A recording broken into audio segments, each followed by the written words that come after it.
As the waiter placed their entrees on the table, the weight in Ethan's chest only grew heavier. He had prepared for this night, hoping to salvage what was left of his marriage, but nothing could have prepared him for what came next. Maddie exhaled, setting down her glass of wine with an unsettling calm. She leaned in, her emerald green eyes locking onto his. "Ethan?" She hesitated, then straightened her shoulders. "I'm leaving you?" Silence crashed over the table like a tidal wave. Ethan didn't flinch, he simply smiled. Maddie's confidence wavered for the first time that night. Her lips parted, confusion flickering in her expression, and then, before she could speak again, the restaurant doors swung open. Ethan barely turned his head. He didn't need to. Maddie, however, went pale. Because the man who just walked in, he was the last person she ever expected to see. And he was here for her. But before we dive deeper into the story, let me know where you're watching from in the comments below. And if you enjoy stories like this, don't forget to subscribe and hit that notification bell so you never miss what's coming next. Ethan Carter had spent the last 20 years building a life most men only dreamed of. At 42, he was a self-made architect in Austin, Texas, known for his sharp eye for design and an even sharper mind for business. He had started from the ground up, working his way through college with long nights at a construction site, studying blueprints under dim fluorescent lights, learning every detail about what made a structure strong, enduring, timeless. That same philosophy had guided him through life. Build something solid, invest in the foundation, and make sure that no storm could tear it down. His career reflected that belief. The sleek modern office buildings and custom homes that bore his name stood as proof of his talent, his relentless work ethic, and his ability to create something lasting. Clients respected him, colleagues admired him, and his employees knew him as a leader who expected the best because he gave nothing less. But beyond the accolades and success, Ethan had always measured his true wealth by his family. His marriage to Madeline, or Maddie as he had always called her, had once been the cornerstone of his world. At 39, she was still stunning, with the same captivating smile that had drawn him in when they were in their 20s. She had charm, wit, and an undeniable presence that made people gravitate toward her. When they first met, she had been a bright-eyed marketing graduate with ambition and a fire that matched his own. They had built a life together. 2 beautiful children, a gorgeous home, shared memories that, at one point, had felt unshakable. For years, Ethan had believed that their love was like the buildings he designed, structured, resilient, built to withstand the test of time. But lately, cracks had begun to form in that foundation. Subtle at first, like hairline fractures in a wall, barely noticeable unless you were looking for them. It was the way Maddie started coming home later than usual, her excuses vague and unconvincing. The way she would turn her phone screen away when he walked into the room, a quick flick of her fingers to silence a notification. The way she had stopped looking at him the same way she used to, as if he were nothing more than a piece of furniture in their home. Familiar, functional, but no longer exciting. Ethan wasn't the kind of man to jump to conclusions, but he was a man who trusted his instincts, and his instincts told him something was wrong. He tried to ignore it at first, chalking it up to stress, to the natural ebb and flow of a long marriage. They had been through rough patches before, times when work had consumed him, times when the demands of parenthood had drained them both. But this felt different. There was a distance between them now, one that stretched wider each day, no matter how hard he tried to bridge the gap. Conversations had become transactional, filled with discussions about the kids, errands, schedules, everything except them. The warmth had faded, replaced by something colder, something detached. And then there were the lies, small at first but undeniable. The business trips that didn't quite add up, the dinners with friends that he never got to meet, the lingering scent of a cologne that wasn't his on her clothes. Ethan had spent years designing spaces meant to stand the test of time. But now, as he sat in the home they had built together, he couldn't shake the feeling that his marriage was already collapsing, piece by piece. Midnight Bistro was the kind of place that exuded elegance without trying too hard. Nestled in the heart of Austin, it was the perfect blend of intimacy and sophistication, dimly lit with warm amber lighting, polished wood accents, and floor-to-ceiling windows that overlooked the city skyline. Soft jazz played in the background, the kind that added atmosphere but never intruded on conversation. It was the kind of restaurant where anniversaries were celebrated, deals were closed, and quiet moments of importance unfolded over candlelight and carefully plated dishes. Ethan had chosen this place deliberately, knowing that Maddie had always loved it. It had been years since they had dined here, but he remembered how she had once called it our spot, back when they still had things that belonged only to them. He had planned the evening meticulously, making reservations weeks in advance to ensure they had the best table by the window. He had gone the extra mile, requesting her favorite vintage of wine, a deep, full-bodied red she had once said tasted like old love letters and late-night confessions. He had even arranged for a small, custom gift, a delicate gold bracelet with their wedding date engraved inside the clasp, something simple yet meaningful, a reminder of everything they had built together. He told himself that tonight wasn't about proving anything. It wasn't about desperation. It was about hope, about finding a way back to each other before the silence between them became permanent. As he sat across from her, watching the flickering candlelight cast shadows across her face, he wondered if she could feel the weight of his efforts. Maddie looked effortlessly beautiful, as she always did, her blonde hair falling in soft waves over her shoulders, her emerald green dress hugging her figure in a way that reminded him of the woman he had fallen in love with. But there was something in her expression, a careful detachment, the kind that spoke of obligations rather than desires. She had agreed to dinner, but she wasn't really there. He felt it in the way she barely met his eyes, in the polite way she sipped her wine, in the way she seemed almost impatient, as if she were waiting for something to be over rather than savoring the moment. Ethan tried to shake the feeling, pushing through the tension with a forced smile, raising his glass for a toast. "To us," he said, hoping she would hear the quiet plea beneath his words. Maddie hesitated for half a second before lifting her own glass. "To us," she echoed, but there was no warmth in it, just the mechanical politeness of someone fulfilling an obligation. He should have known then, should have understood that this night wasn't going to be the turning point he had hoped for. But he still held on, still clung to the possibility that maybe, just maybe, they could fix what had been broken. Then, just as the waiter placed their entrees in front of them, Maddie set down her glass, leaned forward slightly, and with a voice as smooth as the wine she had been sipping, said, "I've been cheating on you for 2 years, and I'm leaving you." The words landed with a quiet finality, like a stone dropping into deep water.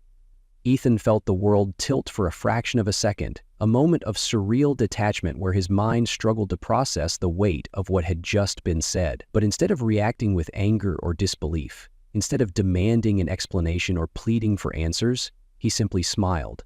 It wasn't forced, wasn't calculated. It was something else entirely, something raw and knowing, a reaction that made Maddie falter for the first time all evening. Her brows knit together in confusion, as if she had rehearsed this conversation in her mind 100 times, but had never accounted for this response. Before she could speak, before she could try to regain control of the moment, the restaurant door swung open. The sound of heels clicking against marble and the murmur of quiet conversations faded into the background as he walked in. Tall, broad-shouldered, impeccably dressed in a tailored navy blue suit, Ryan Hale exuded the effortless arrogance of a man who had never been told no. Ethan didn't need to turn around to confirm his identity. He saw it in the way Maddie's face drained of color, in the way her hand involuntarily clenched against the tablecloth, in the way she suddenly looked like a woman caught in a disaster of her own making. Ethan simply leaned back, taking a slow sip of his wine, eyes locked on her. "Well," he said, setting his glass down with deliberate ease, "this just got interesting." A ripple of recognition moved through the restaurant like a slow building wave. Conversations faltered, eyes darted toward the man who had just walked in, and in that instant, Ethan saw something shift in the atmosphere. It wasn't just curiosity, it was contempt. A few whispered to their dinner companions, others exchanged knowing glances, but no one greeted him. No warm handshakes, no casual nods, just the kind of restrained, simmering disdain reserved for men whose reputations preceded them. Ryan Hale either didn't notice or didn't care. He walked with the confidence of a man who had never once been made to answer for his actions, oblivious to or indifferent to the weight of his name in certain circles. Ethan leaned back, studying Maddie's reaction. She sat rigid, fingers pressing into the linen tablecloth, her expression frozen somewhere between disbelief and poorly masked panic. For the first time that evening, she looked afraid. Not of Ethan, not even of the moment unraveling in front of her, but of something deeper, something she hadn't accounted for. She had planned to control this conversation, to dictate how this night would go, but she had made a critical miscalculation. She hadn't realized that Ethan already knew everything. His gaze flicked to Ryan, and for the first time in years, Ethan let himself fully acknowledge the man standing before him. It wasn't just about the affair. This wasn't just another man taking his wife. This was a man who had once stood in Ethan's way, deliberately, methodically, with the precision of someone who had never wanted to see him succeed. Ryan Hale wasn't just an attorney, he was a gatekeeper, the kind of man who wielded power like a scalpel, who disguised discrimination as policy, who kept men like Ethan in their place under the guise of standards and protocol. Years ago, when Ethan was on the brink of landing the biggest contract of his career, a multi-million-dollar redevelopment project in the city, Ryan had been the one to shut it down. Not because Ethan lacked experience, not because his designs were subpar, but because, as Ryan had so casually put it in a closed-door meeting, Ethan was an unproven risk. Unproven risk, a sanitized way of saying, "You don't belong here." Ethan had spent months fighting against the decision, digging into Ryan's legal history, trying to find something, anything, that would expose what everyone already knew but couldn't prove. Ryan had a history of blocking projects from minority-led firms, always justifying it with bureaucratic red tape and legal loopholes. Ethan never forgot that loss, the way he had swallowed the humiliation, the way he had forced himself to move on, to rebuild, to succeed despite men like Ryan Hale. And now, years later, here he was, the man who had tried to ruin him, the man who had dismissed him as insignificant, sitting across from Ethan's wife. The same woman who had once claimed to believe in everything Ethan stood for. His jaw tightened, fingers curling into his palm before he forced himself to relax. Not yet. He turned to Maddie, letting the weight of his silence settle before he spoke. "You didn't just cheat," he said, his voice low, measured, edged with something sharp. "You aligned yourself with a man who works against everything I stand for." Maddie's breath hitched, her lips parting slightly as if she had something to say, but nothing came out. She hadn't expected this. She had prepared for anger, maybe even heartbreak. She had not prepared for this kind of calm, lethal clarity. Ethan let the moment stretch, watching as the realization sank into her. "Tell me," he continued, tilting his head slightly, "was it easy to forget what I told you about him, to overlook what kind of man he is, or did you just not care?" Maddie swallowed, her throat bobbing visibly. "Ethan, No," he cut in smoothly, his voice still quiet, still unnervingly controlled. "You made your choice. Own it." Ryan shifted, finally sensing the conversation was veering into dangerous territory.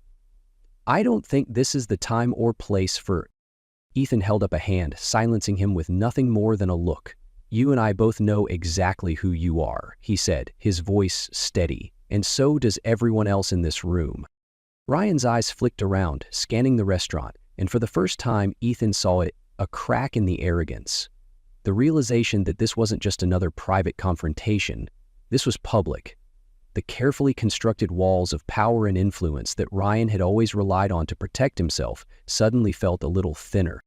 Maddie sat stiffly, her fingers gripping the stem of her wine glass as if it were the only thing anchoring her. The air between them felt charged, electric with unspoken words and the weight of unchangeable choices.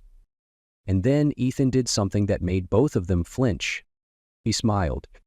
Ethan reached into the inside pocket of his blazer, moving with the kind of deliberate ease that made both Maddie and Ryan visibly tense. He pulled out a sleek black folder, the edges crisp, untouched, as if it had been prepared for this exact moment. Without a word, he slid it across the table, his fingers releasing it with a quiet finality that sent a chill down Maddie's spine. She didn't move, didn't even blink, but her breathing had changed. Shallower, quicker. Ryan, on the other hand, exhaled sharply through his nose, clearly irritated by the theatrics. "What is this supposed to be?" he muttered. But Ethan didn't answer. Instead, he leaned back, watching, waiting. Maddie hesitated, then slowly reached for the folder, flipping it open with fingers that had begun to tremble. The moment her eyes skimmed the first page, her entire body stiffened. Ethan saw it. The way her pupils dilated slightly, the way her jaw clenched just a fraction too tightly. A tell. She knew exactly what she was looking at before she had even turned the second page. Ryan, growing impatient, leaned in to glance over her shoulder. At first, his expression was unreadable, but as he took in the details, the arrogant ease he had carried since walking into the restaurant cracked. His brows pulled together, a flicker of confusion turning into something darker, something dangerously close to betrayal. Ethan tilted his head slightly, finally breaking the silence. "Go ahead, read it out loud, Maddie," he said, his voice smooth, almost conversational. She didn't. Couldn't. So he did it for her. "Over the past 6 months, you've been draining our accounts. Not all at once, no, that would have been too obvious. Small transfers, a few thousand here, 5,000 there, always spaced out, just enough to avoid raising red flags. But when you add it all up, that's over 200 grand, Maddie. 200 grand quietly funneled from our joint assets into this account." He tapped the page with a single finger, watching her face twist as though she were trying to physically stop the words from landing. An account. Under Ryan's name. Ryan stiffened. "Wait, what?" Maddie finally moved, snapping the folder shut so quickly the pages nearly crumpled. "Ethan, this isn't what it looks like," she started, her voice strained, but he just let out a quiet chuckle. "Oh, Maddie," he said, shaking his head. "It's exactly what it looks like." Ryan snatched the folder from her grip, flipping it back open, his eyes darting over the figures, his nostrils flaring as the realization sank in. "You've been using my name for this?" His voice had lost its smooth confidence, replaced with something sharp and accusatory. "What the hell were you planning, Maddie? To drain him dry and run off with my money instead?" For the first time that evening, Maddie looked genuinely shaken, not just caught off guard but truly afraid. "No, it's not like that," she said quickly, turning toward him. "I was going to tell you." Ryan's fist clenched against the table, his jaw tight as he stared at her. "Tell me what, exactly? That you were setting me up? That you were going to run once his money was in my account?" Ethan smiled again, slower this time, a predator watching his prey turn on itself. "Ah," he mused, swirling his wineglass lazily. "So you didn't know? That's interesting." Ryan turned back to Maddie, his expression dark. "Is that why you were rushing things? Pushing me to finalize everything? Were you planning to cut and run?" Maddie's lips parted, but for once she had nothing to say. Because there was no lie, no excuse, no well-crafted spin that could get her out of this. Ethan exhaled, shaking his head. "You thought you were smart, Maddie. You really did, but you made a mistake. You underestimated me. You thought I wouldn't notice the missing money, that I wouldn't track it, but the moment I felt something was off, I started looking. And once I started looking," he leaned forward slightly, his smile cold now, "I found everything." Maddie swallowed hard, but before she could attempt to salvage herself, Ryan abruptly stood, the chair scraping against the floor. His entire demeanor had shifted. He no longer looked like a man in control, no longer looked like the one in power. He looked like a man who had just realized he'd been played. "You're unbelievable," he muttered, shaking his head. "I should have known." Ethan took another slow sip of his wine, watching Maddie struggle to find her footing, to find some way to regain control of the narrative that had so violently slipped through her fingers. But there was nothing left to grasp. Because the truth was already sitting right there, in black and white. Ethan took his time, swirling the deep red wine in his glass, letting the weight of the silence settle over the table. Maddie's fingers twitched against the edge of the tablecloth, knuckles white as she darted a glance at Ryan, who stood rigid, his jaw tight with barely concealed fury. The realization that she had played him just as much as she had played Ethan was sinking in fast, and for the first time since walking into the restaurant, Ryan no longer looked like the most powerful man in the room. Ethan set his glass down and with a slow, deliberate motion lifted his hand and gave a single nod. That was the signal. Immediately, the quiet murmur of the restaurant shifted. A scrape of chairs, the shuffle of movement, and then, one by one, people began to rise. A man near the bar, another from a nearby corner booth, and finally 2 women from separate tables along the edge of the room. Ethan didn't turn to watch them. He didn't need to. He already knew who they were. Joel Parker, his private investigator, had been working this case for months.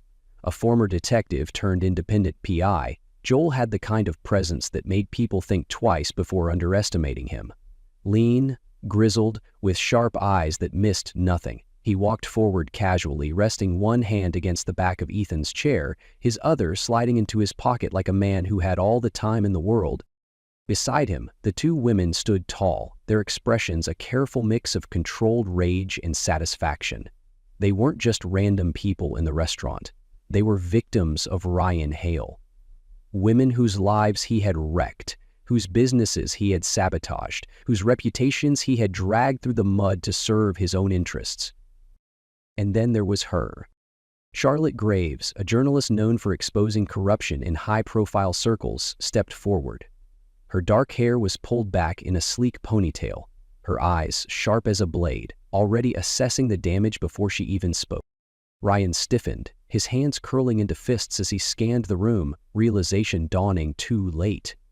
Maddie, meanwhile, looked frozen in place, her gaze darting frantically between them, understanding finally that she had nowhere to run. Charlotte was the first to break the silence. "Ryan Hale," she said, her voice carrying through the restaurant with the kind of clarity that commanded attention. "Didn't expect to see me here tonight, did you?" Ryan's expression barely shifted, but Ethan could see it, the quick calculation, the desperate search for an exit strategy. "I don't know what you think you're doing," Ryan muttered, his voice low, controlled. Joel chuckled, shaking his head. "Yeah, you do." He pulled a thick sealed envelope from his pocket and tossed it onto the table in front of Ryan. "That's every document, email, and bank statement tying you to the fraudulent contracts, the hush money payoffs, and the shell companies you use to launder cash through your firm. It's airtight." He smirked, tilting his head. "You've been a very busy man." One of the women, Ava Marshall, stepped forward next, crossing her arms over her chest as she glared down at Ryan. "You ruined my company," she said, her voice edged with fury. "You made sure I lost every client, every investor, because I refused to play your game." Ryan turned toward her, his jaw tight, his mask beginning to crack. You blacklisted me," the second woman, Nadia Lee, cut in. "Told investors my firm was a liability, that I was unstable, all because I called you out on your contracts and insider deals." Charlotte didn't give him a chance to respond. She pulled out her phone and held it up. "And guess what? It's all going public. Tonight." Maddie visibly flinched. "Wait, public?" she whispered, as if she had only just grasped the scale of what was happening. Charlotte's smile was razor-sharp. "Oh, don't worry, Maddie. You'll be in the story too." She tapped her screen. "I mean, it's not every day a marketing executive gets caught siphoning money from her husband to her corrupt affair partner's account. That's a headline." Maddie whipped around toward Ryan, her voice dropping to a frantic hiss. "Ryan, say something." Ryan didn't look at her. He was already calculating his escape, scanning the room, realizing he had been played, cornered, and Ethan saw it, the way self-preservation overtook everything else. Ryan took a slow breath, squared his shoulders, and then did exactly what Ethan had expected. He threw Maddie under the bus. "This wasn't me," Ryan said suddenly, stepping away from her.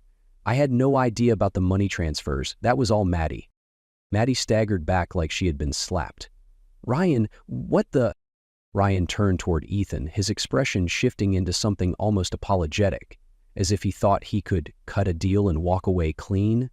"Listen, Ethan, I think we can both agree that Maddie—" Ethan laughed. "Oh, don't you dare try to spin this like you're the victim here." Ryan clenched his jaw, his control slipping fast. "You don't have proof that I—" Joel sighed, pulling out his phone and tapping the screen. A second later, Ryan's voice filled the room. "A recorded conversation.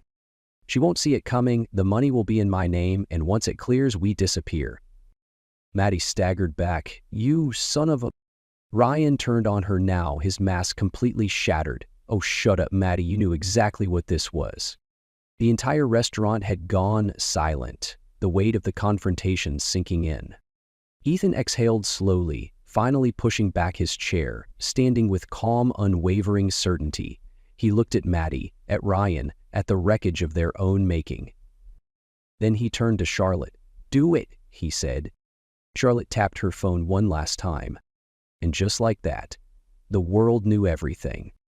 The weight of the moment settled thick in the air, but before anyone could speak, a quiet voice cut through the tension.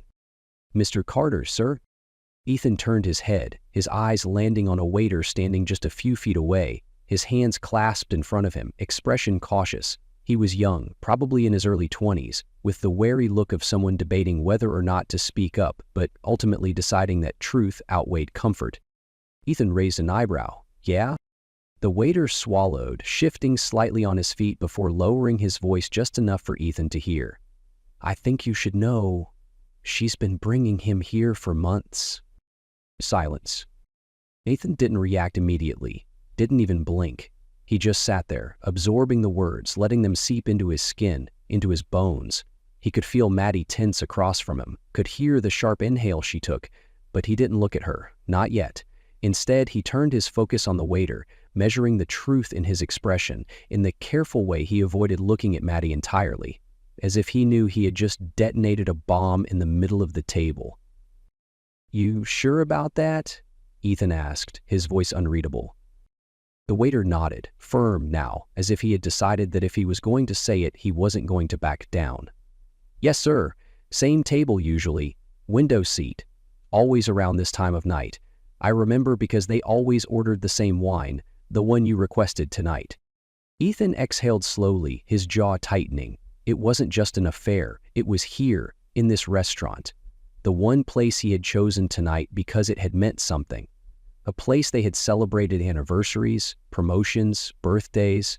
A place that had once been theirs. Maddie shifted in her seat, her hand twitching as if she was about to reach for his but thought better of it. Ethan? He finally looked at her then, and whatever she saw in his face made her mouth snap shut. You didn't even have the decency to cheat somewhere else? His voice wasn't loud, wasn't sharp, but there was something in it. Something so cold, so deeply disappointed, that it cut sharper than any shout ever could. Maddie's lips parted, eyes wide, scrambling for something, anything that could soften the moment. It wasn't.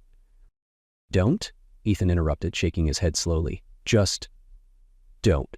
Because now I get it. It was never just about lying, was it? It wasn't just about screwing around behind my back. He leaned forward, resting his forearms on the table, voice dropping just enough to make her flinch. You wanted to humiliate me. You wanted to do it where you knew I'd eventually find out. Hell, maybe you wanted me to find out. Maybe you got off on it. Maddie's face burned red, her nails digging into the tablecloth. That's not true, she whispered. But even she didn't sound convinced. Ethan just laughed, shaking his head. Doesn't matter, because it's done. And now? So are you.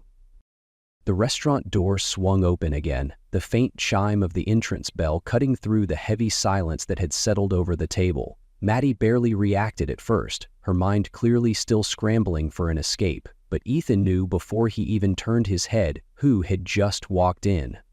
The energy in the room shifted, the kind that came when someone who was absolutely not to be messed with entered the space. Camille Carter strode in with the kind of confidence that came from years of tearing men like Ryan Hale apart in courtrooms. Tall, poised, and utterly unshaken by the weight of the moment, she moved with purpose, a sleek leather portfolio tucked under one arm, her expression sharp and unreadable. Ethan's older sister had always been a force, but tonight she was something more. Tonight she was the executioner. She didn't acknowledge anyone else as she approached the table, didn't even glance at Maddie or Ryan. She walked straight to Ethan, resting a manicured hand on his shoulder in silent solidarity before shifting her attention to the man across from him. Ryan stiffened. Maddie, finally registering the shift, frowned, her confusion flickering into unease. Camille? What are you? Camille ignored her, setting the portfolio onto the table with a deliberate thud. Slowly, with the precision of someone who had been waiting for this exact moment, she unzipped it and pulled out a thick folder filled with printed documents. Without a word, she slapped it down in front of Ryan. Ethan watched as Ryan hesitated, his fingers twitching slightly before he forced himself to reach for the folder. He opened it, eyes darting over the first few pages, and Ethan saw the exact moment the color drained from his face. Camille tilted her head. Go ahead, she said, her voice smooth, lethal. Read it. Ryan said nothing. Maddie, thrown completely off balance, leaned in to look for herself.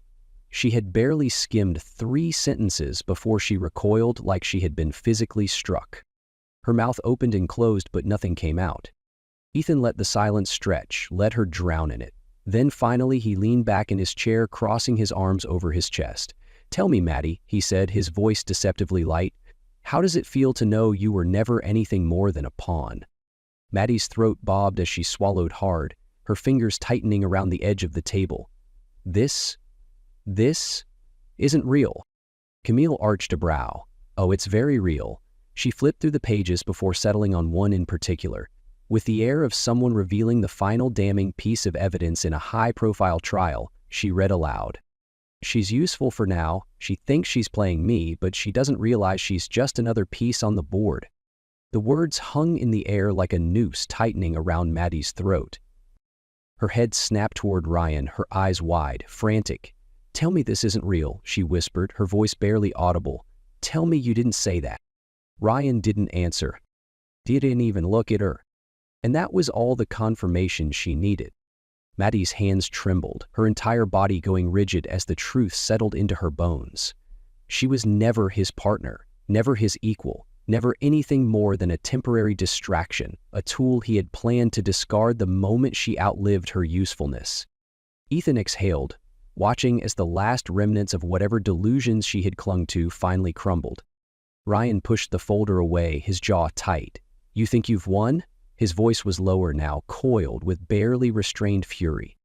Camille smiled, but it wasn't friendly. It was the kind of smile that promised destruction.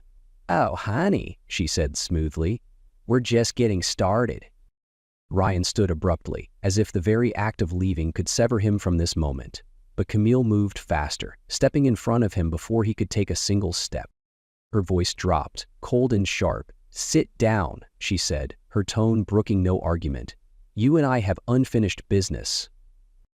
And just like that, for the first time all night, Ryan Hale had nowhere to run.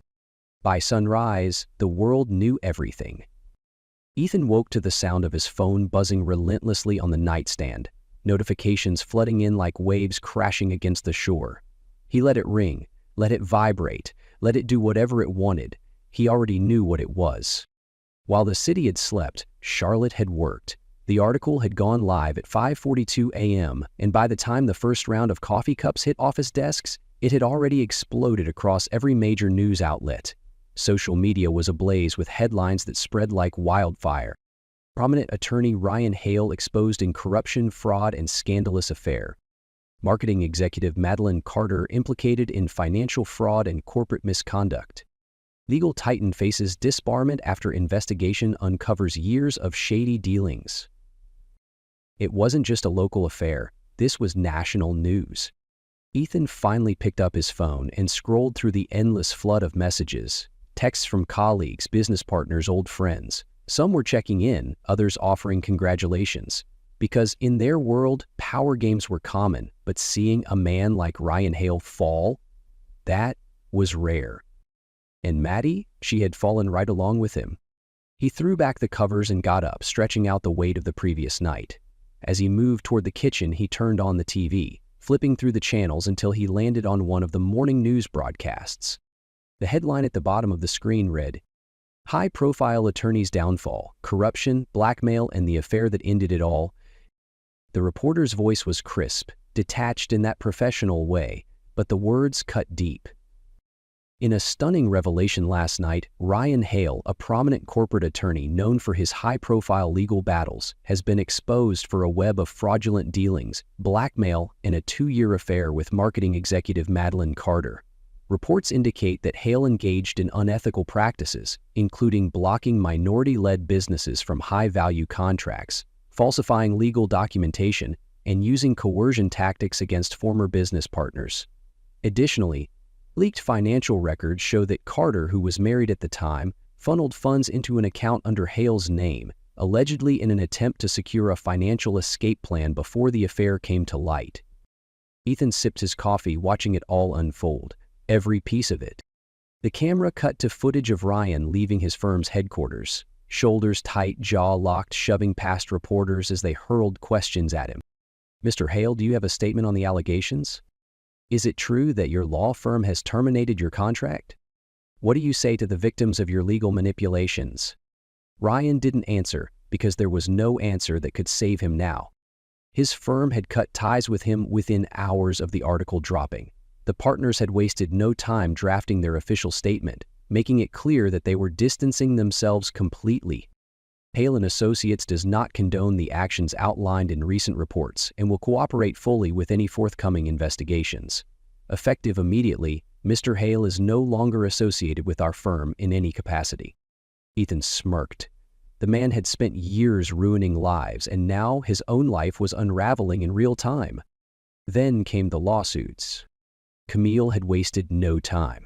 By noon, multiple former clients had come forward, each with their own set of grievances, each filing legal action against Ryan for fraud, contract tampering, and unlawful business interference. Some of the cases would take time to build, but others were already rock solid. He was looking at disbarment. Jail time wasn't off the table. And Maddie, her fall was just as brutal. The same morning news segment shifted to a new headline. Marketing executive terminated following financial misconduct allegations. It was over. Her company issued a swift and public termination, citing a breach of ethical conduct and fiduciary trust. In plain terms, they wanted nothing to do with her. The public fallout was even worse. Her name was everywhere. Her friends, the ones who had filled their weekends with wine tastings and luxury brunches, abandoned her like a sinking ship. They weren't going to risk their own reputations associating with her. She lost everything overnight. Her job, her social status, the illusion of control. So Ethan could only imagine what her phone must have looked like. Texts from friends who suddenly stopped responding. Calls from family members demanding to know what she had done. And yet, the one text she hadn't sent? The one to him. He wasn't sure if she was too ashamed, too angry, or too deep in denial to reach out. But it didn't matter. Because he wasn't going to save her. She had made her choices. Now she had to live with them. Meanwhile, Camille was making sure every single one of Ryan's victims got their justice. Ava Marshall, the businesswoman Ryan had sabotaged, had already begun rebuilding her company with Camille's legal support. Nadia Lee, the woman Ryan had blacklisted, was now preparing a public lawsuit, and from the way Camille had spoken to reporters, it was clear this wasn't just about bringing Ryan down. It was about making sure men like him never had power again. As Ethan switched off the TV and leaned against the counter, he felt something he hadn't in a long time. Peace. For the first time in months, maybe years, he didn't feel like he was drowning in unanswered questions. He didn't feel the weight of trying to fix something broken beyond repair. He felt free. And Ryan? Maddie? They were the ones left picking up the pieces. It was late, just past 9 when the knock came. A slow, hesitant tap, tap, tap against the wooden door. Ethan didn't move at first. He had been sitting on the couch, a glass of whiskey in one hand, the soft hum of music playing in the background. The kids were asleep upstairs, their steady breathing the only sound that truly mattered in the house anymore. He already knew who it was before he even stood up. Dragging himself to the door, he exhaled through his nose, rolling the tension from his shoulders before unlocking it. When he pulled it open, the porch light cast a dull glow over the woman standing in front of him. Maddie. She looked nothing like the woman who had sat across from him at Midnight Bistro that night, full of arrogance, certainty, and carefully curated detachment. She looked hollow now, stripped of whatever armor she had once worn. Her once perfectly styled blonde hair hung limp around her face, her makeup smudged, as if she had been crying before she even got here. She was thin, paler than he remembered, wearing a jacket too light for the cold night air, her hands curled into fists at her sides. Ethan just stood there, waiting. She shifted on her feet, licking her lips as if she were trying to figure out how to start, how to pull him into whatever desperate plea she had rehearsed in her mind before coming here. But no words would save her now. Finally, her voice cracked through the silence. Ethan, I lost everything. His grip tightened slightly on the doorknob, but his face remained unreadable. Maddie swallowed hard, blinking rapidly. Please, let's talk. He let the words sit there, let them hang in the cold night air between them, as useless as they were pathetic. Let's talk. She wanted to talk now? After everything. She had stood in that restaurant, confident, telling him she was leaving. She had sat across from him while another man walked through the doors. the man she had chosen over him. She had planned to rob him blind, to disappear into some fantasy she had built in her mind. And when it all came crashing down, when her carefully constructed world turned to ash, she hadn't come to him for forgiveness. She had come because she had nowhere else to go. Maddie shifted again, biting her lip. I wasn't thinking straight, Ethan. I made a mistake. I see that now. Her voice was fragile, but he could hear it beneath the surface. The expectation, the belief that if she just looked broken enough, he would let her back in. A mistake? Ethan let out a quiet chuckle, shaking his head slowly. A mistake? His voice was calm, but there was something razor-sharp beneath it. No, Maddie. Forgetting an anniversary is a mistake. Missing a flight is a mistake. What you did? That was a choice. She flinched. Ethan, You lied to me, he continued, his voice never rising. You stole from me. You humiliated me in public. You threw away our family, our marriage, everything. For what? For a man who used you as a convenient distraction. Maddie shook her head frantically, stepping forward. No, that's not what it was. Don't, Ethan cut in, his tone making her freeze. Don't stand here on my porch and lie to me. Not anymore. She looked like she might break apart, her shoulders curling inward, her lip trembling. Ethan, please, her voice cracked. I have nothing left, no job, no place to stay. She wiped at her face, swallowing a sob. I just need a chance to fix this. A cold, empty laugh slipped past his lips. There is no us anymore, Maddie. There hasn't been for a long time. And if you really thought you could show up here and I'd just, what, take you back? Forget everything you did? I wasn't in my right mind, she whispered desperately. I wasn't thinking clearly. Ethan tilted his head slightly, his expression unreadable.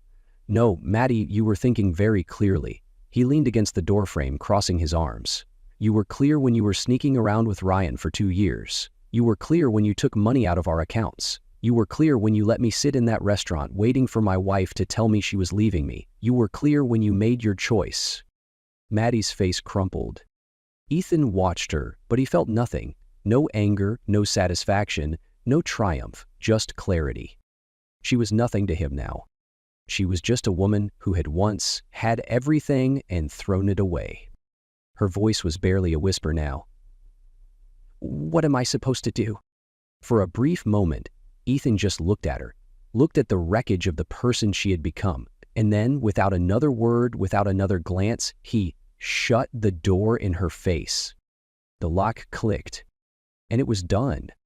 Ethan found solace in the steady rhythm of his hands working against wood, the scent of sawdust, the rough texture of raw material beneath his fingertips, the sharp sound of a chisel carving into grain. It all became his escape, his therapy, his rebirth.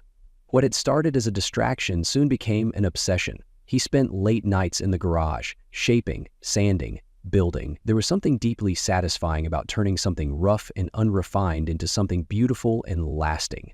Unlike his marriage, unlike the life he had once tried so hard to hold together, this was something that could not betray him. At first, he built furniture just for himself, creating pieces to replace what Maddie had taken when she left. A dining table, sturdy and solid, where his children could sit and share meals. A bookshelf for his daughter, who had recently discovered a love for reading. A handcrafted desk for his son, who needed a quiet space to work on school projects. It started small, but word got around. A neighbor saw a coffee table he had made and asked if he took commissions. Then, a friend from work requested a custom shelving unit. Soon, he had more orders than he could handle, and before he knew it, what had been a coping mechanism had turned into a full-fledged business. It felt good. Building something that was his, something that was growing, something that he controlled. There was no deception in this, no betrayal, just his craftsmanship, his sweat, his effort, turning simple pieces of wood into something valuable. And that's how he met her. Sophie Dawson walked into his life the way some people walk into a bookstore, quietly, unassumingly, but with a presence that made you want to look twice. She owned a small, independent bookstore in town, one of the few places that still smelled like real paper and ink, where people browsed shelves instead of scrolling through screens. He had gone there one Saturday, searching for a book for his daughter, and had found himself standing in front of the woman who would change everything. She was nothing like Maddie. Where Maddie had always been polished, calculated, Sophie was warm, effortless, genuine. She had a way of speaking that made people feel comfortable, a way of smiling that didn't feel like it was meant to impress anyone, it was just real. She had recognized his name when he paid at the register. Ethan Carter, she had mused, tapping the side of the card reader. The same Ethan Carter that builds furniture? I saw your work at a friend's place the other day. It's incredible. It caught him off guard. He wasn't used to being recognized for something that wasn't tied to scandal, betrayal, or Maddie's mess. He wasn't sure what to say, so he just nodded. Yeah, that's me. She grinned. I might need some new bookshelves for the shop. Think you'd be interested? That's how it started. Slow, simple, no expectations, no hidden agendas, no complications. Over the next few months, he built bookshelves for her store. She made him coffee when he dropped them off. She asked questions about his work, actually listened to the answers. They talked about things that weren't painful, things like favorite books, childhood memories, places they'd love to visit.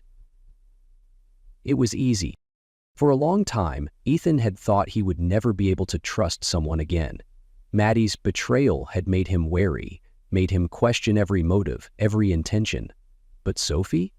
She never asked for anything, never pushed, never pried into his past. She just showed up, day by day, moment by moment, until Ethan realized he wasn't holding his breath around her anymore.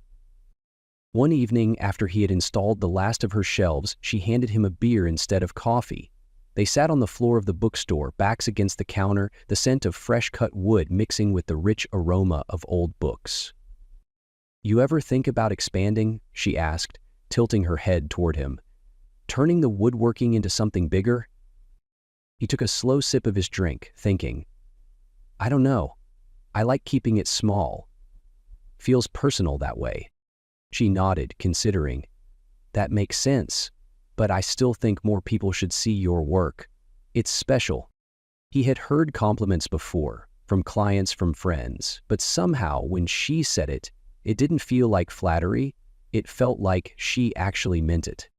A beat of silence stretched between them, comfortable but charged. Sophie took a breath, like she was about to say something, but then she hesitated.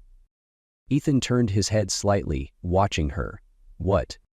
She let out a small, nervous laugh, shaking her head. Nothing. I like this. She glanced at him, eyes warm. I like spending time with you. Something in Ethan's chest loosened. It was such a simple statement, so unassuming, but it hit him harder than he expected. He set his beer down, turning fully toward her. I like spending time with you too. Sophie smiled, and for the first time in a long, long time, Ethan felt something he thought he had lost forever. Hope. Ethan had been waiting for Ryan to make his last desperate move. It came in the form of a lawsuit.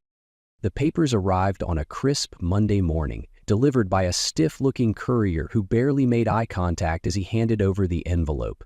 Ethan didn't even need to open it to know what was inside. Ryan Hale was predictable, like every other man who had built his power on arrogance and manipulation. The claim? Defamation. Ryan was suing for irreparable damage to reputation, loss of professional standing, and emotional distress. The irony would have been hilarious if it weren't so pathetic. A man who had spent years ruining lives now claimed he was the victim. Ethan sat at his kitchen table, scanning the legal jargon, barely suppressing a smirk. Ryan was grasping at straws. His career was in freefall, his name permanently stained, his former colleagues treating him like a disease they couldn't afford to catch. His disbarment was still under review, but everyone knew how that was going to end. The lawsuits against him were piling up. Clients, former business partners, people he had exploited and discarded over the years. And yet this was the hill he wanted to die on? Pathetic. Ethan placed the papers down, picked up his phone, and dialed. Camille answered on the first ring. Let me guess, she said, her voice dry. Hale finally filed? Ethan exhaled, leaning back in his chair. Of course he did. Camille laughed, the kind of laugh that meant she was already 10 steps ahead. He just made the biggest mistake of his life. A week later, they were in court. Ryan showed up looking polished but frayed, like a man desperately trying to pretend he still had control. His expensive suit was tailored, his hair was perfectly styled, but his eyes gave him away. He was a man on the edge. Ethan, he walked in, calm, prepared, utterly unshaken. The hearing was swift. Ryan's lawyer droned on about damaged reputation, false accusations, the alleged conspiracy against him. He painted Ryan as the victim of a coordinated smear campaign, claiming that Ethan had deliberately destroyed his professional standing with malicious intent. Then it was Camille's turn. She stood, her posture casual but commanding, and in less than 5 minutes, she dismantled everything. She laid out the evidence: emails, recorded phone calls, fraudulent contracts. She showed the timeline of events, proving that everything Ethan had revealed was fact, not defamation. Then, with deliberate precision, she introduced new evidence. A sealed file landed on the judge's desk. Ryan stiffened.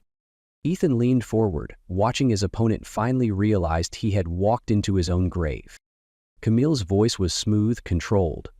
"This is a sworn affidavit from one of Mr. Hale's former associates detailing his direct involvement in case tampering, illegal payoffs, and falsified court documents. These are not accusations, they are facts." Silence. Ryan's lawyer opened his mouth, then closed it. There was nothing left to argue. Ryan's face turned ashen, his confidence shattered in real time. Ethan could see it, the exact moment the truth settled into his bones. He had lost. The judge barely hesitated. The lawsuit was dismissed on the spot, and within 24 hours, Ryan's disbarment was made official. By the end of the week, he was gone. No announcement, no statements, no fight, just a ghost of the man he used to be, fleeing the wreckage of his own making. Ethan never saw him again. And for the first time in a long time, he didn't look back. The late afternoon sun bathed the backyard in a warm golden hue, casting long shadows across the neatly trimmed grass.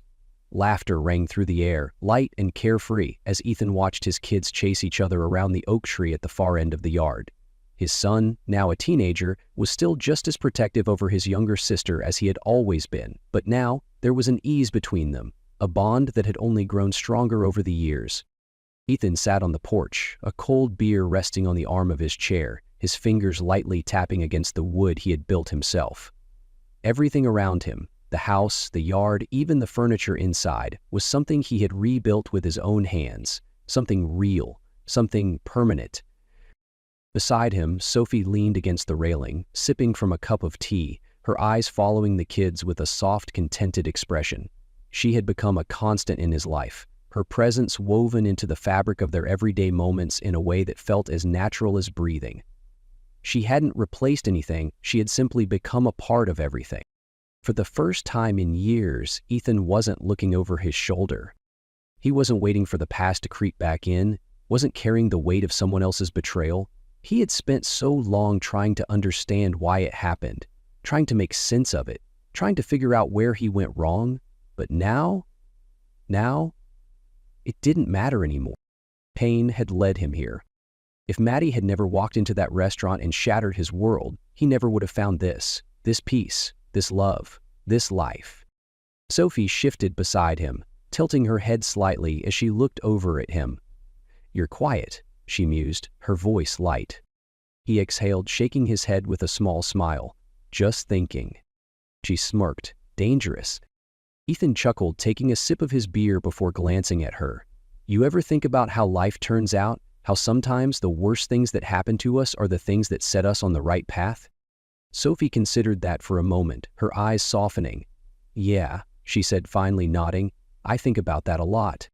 Ethan looked back at his kids, his heart full in a way he had once thought impossible. "Betrayal isn't the end," he murmured, more to himself than to her. "It's just the beginning of something greater. Strength isn't avoiding pain, it's rising above it." Sophie reached for his hand, lacing her fingers through his. And as the sun dipped lower on the horizon, Ethan knew, with absolute certainty, that the best chapters of his story were still being written. Ethan let his gaze drift across the yard, watching the last rays of sunlight stretch over the grass, painting the world in a golden glow. The soft breeze rustled through the trees, carrying the sound of his kids' laughter through the air. He took a slow breath, feeling the weight of everything, not the burden of the past but the depth of the present.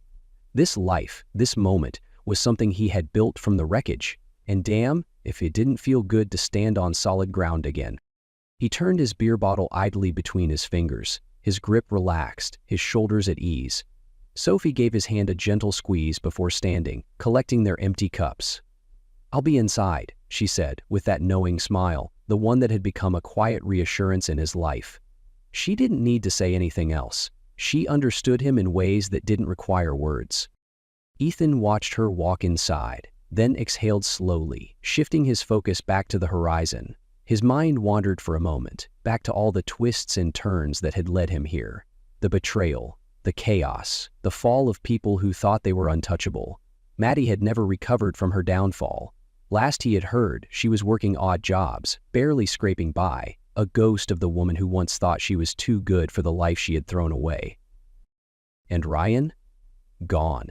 Vanished from the city, his name only brought up in hushed tones when people talked about the attorney who lost everything in a scandal too big to bury. In the end, the man who thought he could manipulate, steal, and destroy without consequences had become nothing more than a cautionary tale. Karma had done what karma always does. Ethan smirked to himself, shaking his head. He turned back toward the camera, leaning forward slightly, resting his elbows on his knees. His expression shifted. Not angry, not bitter, just knowing. "Tell me," he said, voice low, steady. "Have you ever seen karma in action?" He let the words settle, his eyes flickering with something sharp, something undeniable. "Drop your craziest karma stories in the comments." He sat back, letting the invitation hang there, letting the weight of the question sink in. The screen slowly faded to black, but before the final frame disappeared, bold words flashed across the screen, the last message lingering like an echo. Strength isn't about avoiding pain, it's about rising from it. The past can break you, or it can build you. The choice is yours.